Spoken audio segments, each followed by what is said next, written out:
Veg pulao बनवूया. तर चला, इथे मी काही व्हेजिटेबल्स कट करून घेतल्यात. तर ज्या पण व्हेजिटेबल्स तुम्हाला आवडतात त्या कट करून घ्या. आता मिक्सरच्या जारमध्ये अद्रक, लसूण आणि 1 टोमॅटो घालून त्याची आपल्याला छान अशी पेस्ट करून घ्यायची आहे. 2 वाट्या मी बासमती राईस घेतला आहे आणि धुवून मी थोडासा सोक करण्यासाठी ठेवला आहे आणि थोडेसे सोयाबीन घेतलेत, ते मी बॉईल केलेत. आता पुढची तयारी करू. तर इथे कुकरमध्ये मी थोडं तेल घातलं आहे. तेल थोडं गरम झालं की यामध्ये जिरं घालू. जिरं थोडं तडकलं की यामध्ये आपण कांदा घालून घेऊया. कांदा थोडा ब्राऊन होईपर्यंत आपल्याला परतून घ्यायचा आहे. आता यामध्ये बॉईल केलेले सोयाबीन घालू आणि सोयाबीनसुद्धा तेलामध्ये चांगले असे परतून घ्यायचे आहेत. आता अद्रक, लसूण आणि टोमॅटोची जी पेस्ट आपण करून ठेवली आहे ती यामध्ये घालू आणि तीही आपल्याला चांगली परतून घ्यायची आहे. म्हणजे अद्रक, लसूण आणि टोमॅटोचा कच्चेपणा गेला पाहिजे तोपर्यंत आपल्याला हे परतायचं आहे. आता हिरवी मिरची यामध्ये आपण घालूया. त्यानंतर ज्या पण व्हेजिटेबल्स आपण कट करून ठेवल्यात त्या सर्व यामध्ये घालून घेऊ.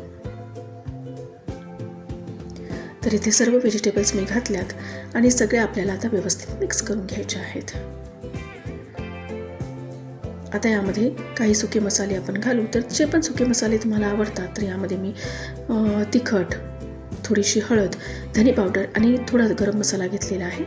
तर मसाल्यांचं प्रमाण हे तुम्ही तुमच्या टेस्ट अकॉर्डिंग तुमच्या आवडीनुसार कमी जास्ती करू शकता. थोडंसं पाणी घालून याला छान असं तेल सुटेपर्यंत आपल्याला परतून घ्यायचं आहे. चवीनुसार मीठ घालून घेऊया आणि सर्व परत एकदा मिक्स करून घेऊ. आणि आता यामध्ये आपण भिजलेला राईस घालूया. आता राईस हा व्यवस्थित मिक्स करून घ्यायचा आहे. म्हणजे हलकासा आपल्याला याला मसाल्यांसोबत परतून घ्यायचा आहे. म्हणजे राईस ना छान असा मोकळा मोकळा होतो. आता जेवढे आपण तांदूळ घेतलेत ना त्याच्या दुप्पट आपल्याला पाणी घालायचं आहे. तर मी 2 वाट्या बासमती राईस घेतला आहे तर यामध्ये मी 4 वाट्या पाणी घातले. वरतून भरपूर अशी कोथिंबीर घालून घेऊ आणि 1 चमचा साजूक तूप घालायचं.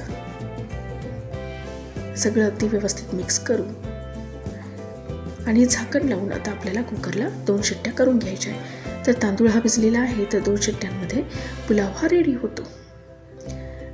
तर कुकरची वाफ ही पूर्णपणे निघली आणि तुम्ही बघू शकता की पुलाव हा रेडी आहे आणि मस्त असा मोकळा मोकळा पुलाव बनलेला आहे. रेसिपी आवडल्यास लाईक आणि शेअर करा आणि चॅनलला सबस्क्राईब करणे विसरू नका. चला तर भेटू नेक्स्ट रेसिपीसोबत नेक्स्ट व्हिडिओमध्ये.